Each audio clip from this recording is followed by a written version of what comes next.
Hello and welcome. Today you'll learn about the biggest communication mistakes that happen in your workplace. This will allow you to become a stronger master communicator. But before we start, if you are new to the channel, in my videos I teach you about how you can become a stronger master communicator, understand culture, and strengthen your leadership skills. If any one of these topics interests you, make sure to like, subscribe, and click the notification bell button, and I'll see you in a bit.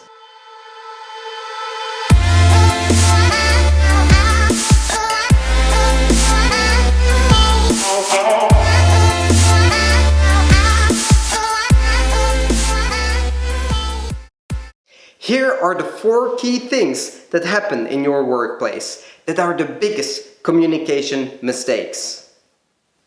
Key point number 1, negative tone. Choose your words carefully, because if you don't, you might become the bad boss, the bad co-worker, which can definitely lead to a bad working environment. You're unable to get the best from the people that you are working with, because each time they see you, they feel down or demotivated. You have to understand that each time you speak with a person, you're actually building a profile with them. Mentally. How will they feel about you when you talk with them? What will they think when you talk with them? And if you're working in an environment and you're going to be around the same co-workers for 8 or 9 hours or more per day, you will notice that the way the person thinks about you or feels about you will definitely change how much effort they're willing to give on the current work projects with you. Key point number 2, avoiding tough conversations. You know, no one likes to have a conversation that can lead to a conflict. Needing to fire someone, apologize for a mistake, delivering bad news. These are all type of things that we try to stay away from as much as possible, but if you do not do those conversations and avoid it, it could damage your relationship further with your boss, co-worker, or even your clients. If you're in this position, you have to ask yourself, do I really want to hurt that relationship? What is going to happen if I don't speak with them? The best way to communicate would be to look from the other person's point of view. Show empathy, and if needed, show your responsibility and be honest.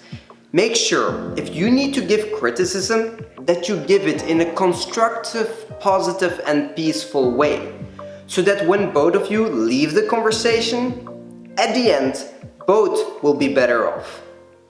Better than avoiding the conversation itself, right? Key point number 3, reacting.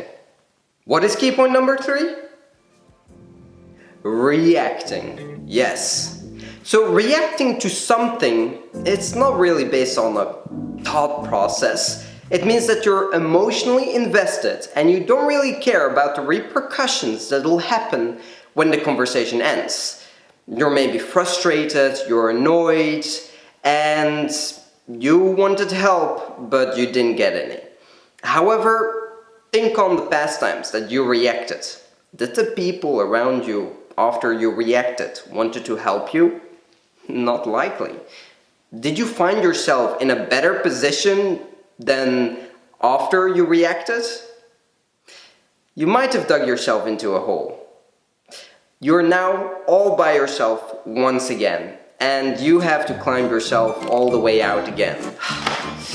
So, if something bothers you down the road and you notice you're starting to react, then make sure you stop yourself in that moment and think, okay, what can I do to make sure I get the help that I need? Do I need to ask my co-worker for help? Do I need to check in with my boss and possibly give some leeway on the deadline or request help from another work project? You know, there are many ways for you to make sure that you don't need to react emotionally. Think on it yourself, give yourself time, and you'll find a way before you dig yourself into a hole. Key point number 4.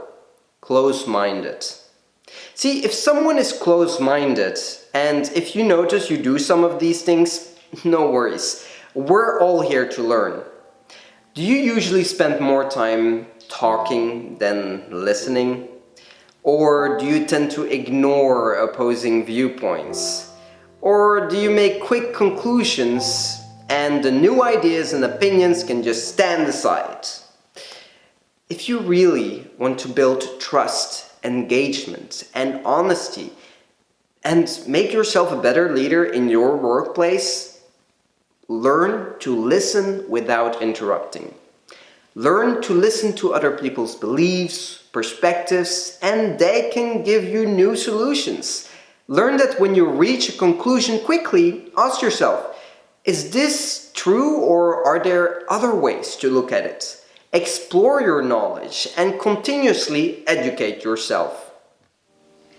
You have now learned about the 4 of the biggest communication mistakes in your work life. Now, if you do these key points and know about them, whether it is with your client, coworker, boss, or even with your family, partner, or friends, you have now learned the 4 key points that will help you build a stronger bond with each person you communicate with, and are now a step closer to what you need to know to become a master communicator. Thank you for watching. Make sure to share this video with anyone who can benefit from this. Like, subscribe, click the notification bell button, and I will see you in the next video. Subscribe and join me on the challenge to make 30 videos for the next 30 days. This was day 12, video 12. Now smash that like button down below, and I thank you for your support.